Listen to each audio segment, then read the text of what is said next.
long time no sit down conversation, chit chats.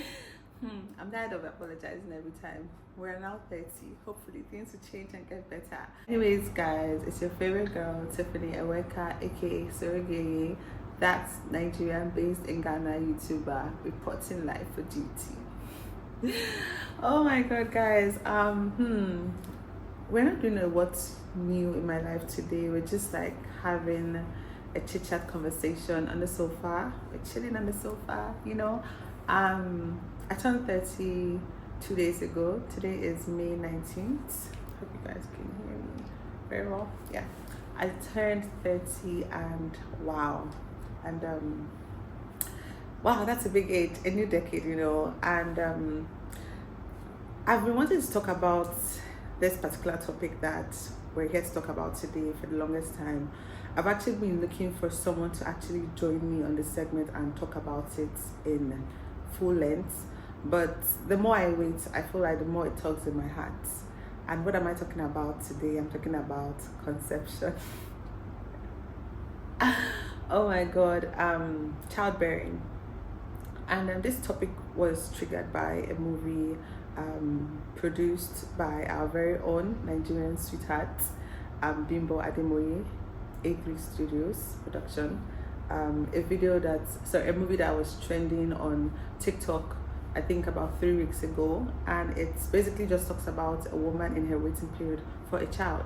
And this story pictures the perfect couple because she's from a God-fearing home. He's from a God-fearing home. She's an orphan, you know. I think his dad is late, but he still has a mother. And it shows these two people who struggle from nothing, come into something, and they're both God-fearing people, God-loving people. And where all hopes are broken, I think they decided to wait for a year before trying to have kids. They wanted to enjoy their marriage, and after that, over how many years, no child, you know. And in this waiting period, this woman is literally doing all she can, you know. She's lost hope, you know. And this character in this movie reminds me of the story of Elkanah and Hannah. Hannah that really wanted a child, and how Elkanah was so supportive of her. And Elkanah would always like pamper Hannah and tell her, don't cry, you know, don't be weary. You are even like 5 children to me and more. I don't need all that, you know. Elkanah too was married to another woman who was bearing children for him, but you could tell that Elkanah loved Hannah more than even that other woman he was married to, you know. Not to digress from the storyline, but that was kind of what I could perceive from that. And it showed a woman who wanted a child so bad, because in life, a woman, whether we like it or not, our pride is taken from when we have a child. But I'm here to change that narrative for you today, because it's not always the case. And why this movie is even very, very deep to me and very sad was not just about the movie itself, was about the comment section. If you went to the comment section, you'll cry. Like, I thought the movie was so sad already, and I don't even know who asked me to go to the comment section. And I went to the comment section and I was reading stories. There was a particular woman's story that really touched me, and I'm sure if you watched that movie and if you went to the comment section, you'd have seen her little write-up she wrote there. She said that she's been married for 30 years. She's currently 53 years old. So that means she got married when she was like 23, and she's still believing God for a child.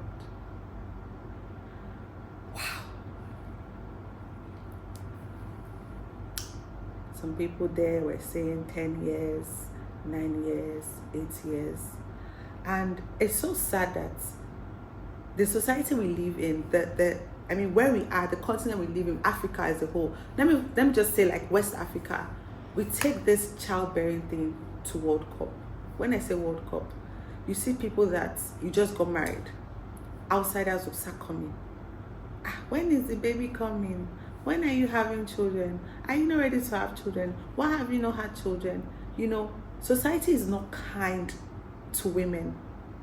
And that's the honest, bitter truth. Because even when you are not married, they'll ask you, when are you getting married? When you marry, they'll still ask you, when are the children coming? I remember my situation. My situation is quite different. I got married, then I got pregnant, like literally my wedding night, and I had people tell me, you should have waited for a year, you know, you should have enjoyed your husband first, you should have done this first. And I'm going through some situations. Normal. Every marriage has its ups and downs. And some people tell me that it's because you jumped fast to have a child. That's why like you feel like you might not be enjoying your husband to full maximum coverage. That's what someone said one time, and I'm like, what are you people saying? Like, why do people have to say that? Why is society like that? So it has formed this norm that as a woman, our pride is from having a child, our own selves. And that's just very sad, because I don't believe, I don't subscribe to that norm. I have people also coming to tell me still like, oh, you've had your first child. When is the second child coming? You don't know my struggles. You don't know what I'm going through. You don't know if I'm actually trying to conceive behind doors. You don't know if I have like, maybe I'm on like a childbearing break, because maybe I have like, I'm putting my career forward and I'm trying to put that on hold, and I have other things I'm doing. You don't know if my husband has issues. You don't know if maybe right now we are trying to put our finances into check, so we decided not to have a child. But people would always come and give their 2 cents to us. And as women, I feel like we are mostly attacked by our fellow women, which is so funny, because it's the women that come to ask you those questions. I've never seen a man or heard a man about a man that will come and ask a woman, when is the next child coming? Or even come and ask his fellow man, Charlie, when are people having a baby? Why do we always do that? Why are we not kind to each other? Like, it does not pay to show kindness. And I feel like a lot of women should mind their businesses. You should not go around asking someone that just got married, when is the next child coming? Or ask the person that has gotten pregnant immediately, or maybe the person has gotten pregnant, giving birth, maybe the child is just 3 months into the world, and the person goes to get pregnant again. It's not your business.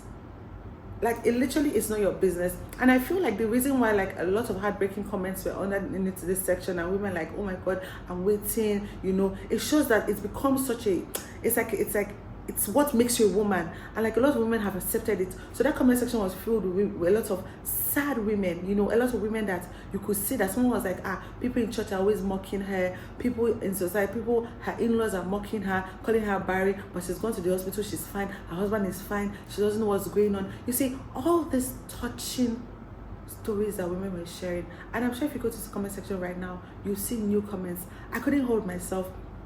I really cried. I typed a prayer. That night I said a prayer, and I'm like, for the woman that is looking for the fruit of the womb, if that is her dream. And as women, sometimes we are so bottled up with this goal that we forget other things. We forget that there are other ways to conceive a child. We have IVF, we have surrogacy, we have adoption. These 3 methods I've mentioned has to do with money and finances. So as a woman, if you are still waiting for God to give you a child, you're praying and everything, what are you doing in your waiting period? Are you equipping yourself? Because as beautiful and as wonderful as children are, it hurts something when they come in a woman's life. Trust me, as I am like this, even though I have help, like when it comes to having a nanny, having someone that's a maid, having someone that cooks and all that, there's still a hurt. Like, there's still things I can't do. There are places, there are opportunities I can't go to. Like, for example, if there's an opportunity from work to travel, I can't travel because I have a child. I'm just saying. So as you are waiting in this period, why not equip yourself? Why not get a new skill, learn something that would give you money, so that when you're even ready to do an IVF or ready to do surrogacy or something, whatever you and your husband may decide on, even if your husband says, this is very expensive, you have your own money to support.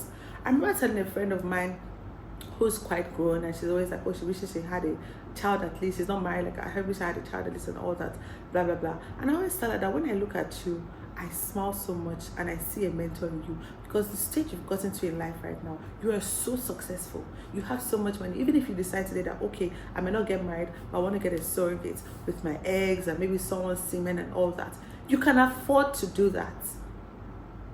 I don't know if I'm making sense, but I just feel like there's so much pressure when it comes to having children. Like, I am here, I have one child. A lot of people are in my ears telling me or asking me, when is the next child coming? Just do and go. Born everything fast. You know how African society is. But I have a goal.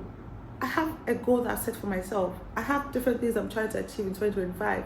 I have things I've said, okay, before 35, I'm going to do X, Y, and Z.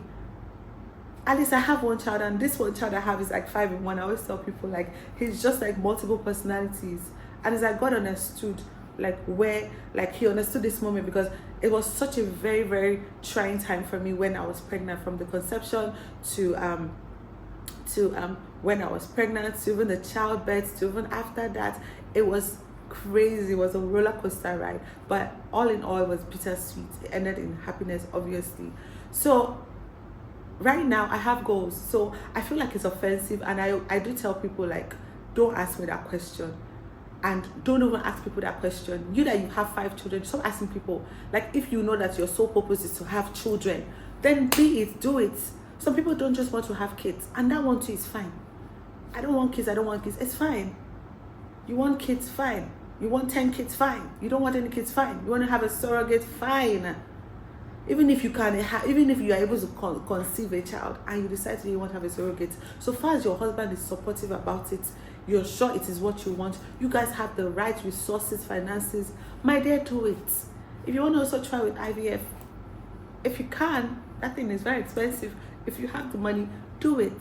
But like, your waiting period, what are you doing? What are you doing to equip yourself? If it is not just, okay, you're praying, you're acting on your faith. Also, while you're doing that, build yourself, build your career, build your lifelong life skills. Take self-development courses, read self-development books, equip yourself in that period before the kids come. Increase your prayer life, do things with yourself. Just I don't know, have faith in yourself, have faith in God, have faith in yourself that this will work out for me. And if the child is not coming, and you know that, okay, I'm getting old, and you have money, my dear. And also, having a supportive husband is something that is so not talked about so much, because in that movie Broken Hallelujah, that man was supportive. He was not just supportive, he was a man that loved God. Because believe me, me and you, if that man, even if he was a Christian, if he did not love God, and to love God is to fear God, if he did not do that, this man would have cheated. You see, when he almost fell and he ran away, most men being in front of that kind of temptation, that kind of beautiful woman, endowed woman, they would have fallen. But that man, because of the fear of God, the love of God, and also the love of his husband and his upbringing, who he was as a person, he didn't do that. He didn't fall into sin. He left. So women, to you people, to know who you marry, have these conversations. When you meet somebody you're dating, it's not all about love. You're dating somebody, ask him, what are your aspirations? What are your goals when it comes to children? What is your thought on this? If we can't have children, I'm not saying we can't have children, but if you can't have children, are you open for surrogacy? Are you open for IVF? Have something to hold them accountable by. Like, what is your take? If you don't have children, will you go, have these conversations. They are raw conversations. Don't be blinded by love or blinded by whatever it is, the gifts and everything. Ask these conversations. Ask him, okay, when we get married, maybe for the first 3 years, I'm building my career, I'm doing X, Y, and Z, so I don't want to have kids. Is that okay for you? Even if it means you sign a contract just to hold him accountable, yes, do it. Because some men too, even though you asked to have those conversations, at the end of the day, they'll still come back and say, oh, XYZ. Sign it. Have an agreement. Trust me, marriage is not just marriage anymore. I remember being in the salon one day, and I think there were these Gen Z girls, and they're just talking about marriage, and one was like, oh, I think marriage should be a 5-year contract, so that we know that if after 5 years we're renewing our vows or renewing this contract on XYZ. And it was, first of all, it sounded silly to me, but later on I'm like, yeah, because you never know, people change. So like, especially when it comes to kids, I know it's something that, a man will say, oh, he feels like a man when he has a kid, a woman too will say that is her pride, XYZ. So what kind of partners are you marrying? The family to you're marrying into. Even though the man agrees and says, okay, fine, no problem, XYZ. How is his mother? How are his sisters? Like, how are they to you? How receptive are they to you? How is that family you want to enter into, you want to marry into? Are there people that, even if you say today, I'm not going to have kids, I can't have kids, are there people that will be like, oh, okay, it's fine? Or are there people that will be like, they'll frown at it and be like, no, our child must have a child, this and that, my son, some patients also call vibes, is that your kind of mother-in-law? Is that kind of family you want to marry into? You have to know all this. And we too, as people, especially women, yes, you've had children, You are 40 years married, you have 10 children, your first child is 40 years old. Good. Auntie, well done. You see a woman that just got married, you see a woman that's married for 5 years, 6 years, 7 years, 9 years, she doesn't have a child. Mind your business. Like me, like this, I can never ask a woman, like, once I read the room and everything, I can say, oh, do you have kids? Or why don't you have kids? If I know that, okay, this person doesn't have kids, I can never come and ask you. Except one day you decide to tell me that, oh, maybe I have so illness, or maybe me and my husband are this and that. I will never say, go and do and born, no. When will you born, no? No, don't do that. So I'm sorry if I ranted a bit. I'm just sick and tired of women putting labels on fellow women, saying that you must have a kid or you should do fast and have your kids and all that before a certain age or whatsoever. It's crap. It doesn't make sense. And trust God. You that you're looking for the fruit of the womb so badly, please trust God. I know this sounds like a broken record. I'm sure people have told you that. Trust God, you know. In the meantime, work on yourself, you know. Make that money, because at the end of the day, if you can't conceive naturally and God has blessed you with the resources, you can find a way, whether an IVF, adopt a child, or have a surrogate. I mean, these things are practice things. They are legal, you know. Even in Africa, it's legal to adopt a child. The process might be very, very tiring, you know, but it's not something that is like, oh, really? People do it, you know. Do an IVF. That's the most expensive one I know. But if you can afford it and your partner is okay with it, oh, that's fine. Get a surrogate. Have someone to carry your child. I think that's the cheapest option, which people do these days. You know, sign a contract, get your lawyers and all that, so that a surrogate will not come and start forming emotional attachment to your child. Do it the right way. Do it the legal way. And trust me, you never know. I know this couple on YouTube who did IVF. They were married for 7 years, did IVF, which was kept on failing. The final one went through, they had a child, and 4 months into like postpartum, this man gets pregnant again. That's so beautiful. I also know someone that was married for 9 years. They didn't have a child until then, and after her first child was about 9 months old, she conceived again. So you never know. Trust God, but sometimes God is telling you, take this action, go ahead, and I'll do something else for you. So take the action, do it, pray about it, work on yourself. And ladies out there, men out there, be nice to fellow women. Be nice to also men too. You that you gonna ask, go and get madam pregnant again. Go and, please. And I'll say this right now. Most of us have other ambitions to do than having kids. So please leave it there. Guys, I do hope you enjoyed this, my mini conversation. And then feel free to say some things about it, what your own take is on it. And please, if you've not seen it, go and watch Broken Hallelujah. It is a beautiful movie. The plot twist is so beautiful. You would love it so much. It's not just the hype. Whatever the hype, it is so worth it. It's like 1,000/10. That's what I'll give it. It's a very good movie. Read this comment section and say a prayer for 1 or 2 or 3 of all those women, and you know, remember them in your prayer. Remember those that are trying to conceive, and I do wish God gives you what you really desire, what your heart really wants. I remain your favorite girl, Tiffany Sorege, that Nigerian based in Ghana YouTuber. Mwah. Bye.